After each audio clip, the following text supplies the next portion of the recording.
कि किस्मत में लिए फैसले बदला नहीं करते। एक पल के लिए मान लेते हैं कि किस्मत में लिए फैसले बदला नहीं करते। लेकिन आप फैसले तो लीजिए, क्या पता किस्मत ही बदल जाए। नमस्कार दोस्तों, आपका मैं अपने चैनल इजी मैथ पे हार्दिक स्वागत करता हूं।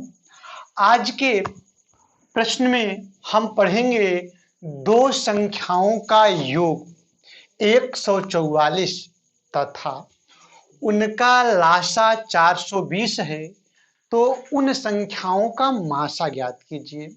आपको दो संख्याओं का योग दिया गया है और उन दो संख्याओं का लासा भी दिया गया है और आपसे उन दो संख्याओं का मासा पूछा जा रहा है।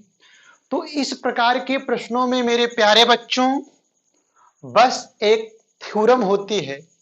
अगर आपको थ्योरम पता है तो इस क्वेश्चंस को आप चुटकियों में सॉल्व कर दोगे। अगर थ्योरम नहीं पता है तो इस क्वेश्चंस को आपको सॉल्व करने में भैया 5 से 10 मिनट लग सकता है। तो चलिए हम उस थ्योरम को लिख लेते हैं। प्रमेय है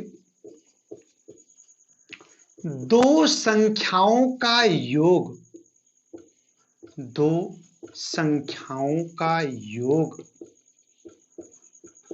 और उनके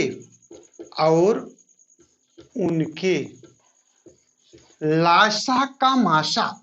दो संख्याओं का योग और उनके लासा का मासा अभीष्ट संख्याओं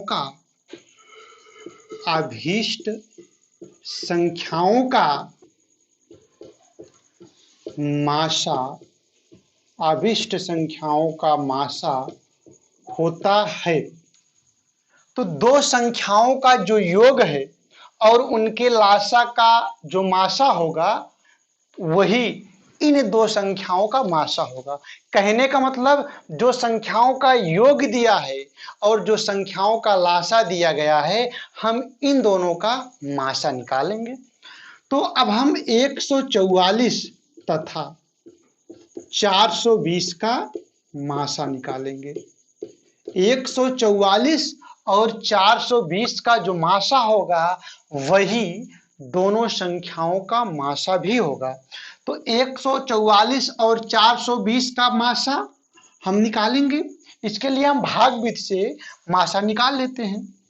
तो 144 है, 420 से डिवाइड करिए, 2 बार जाएगा,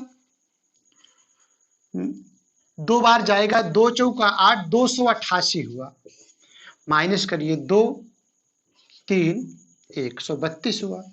फिर एक बार जाएगा, 12 हुआ, फिर 132, 11 बार गया, फिर आया 0। तो 144 तथा 420 का मासा कितना आया? 12। जो मासा आया यही अभीष्ट दो संख्याओं का मासा होगा। जो 12 आया है ये उन दो संख्याओं का मासा होगा जिनका योगफल 144 तथा लासा 420 है। तो उनका मासा जो है कितना होगा? 12 होगा। मुझे उम्मीद है कि आप इस क्वेश्चन को समझ गए होंगे। हाँ, आज प्लीज वीडियो के नीचे जो लाल कलर का सब्सक्राइब की बटन है उसको आप दबा दीजिए। Thank you.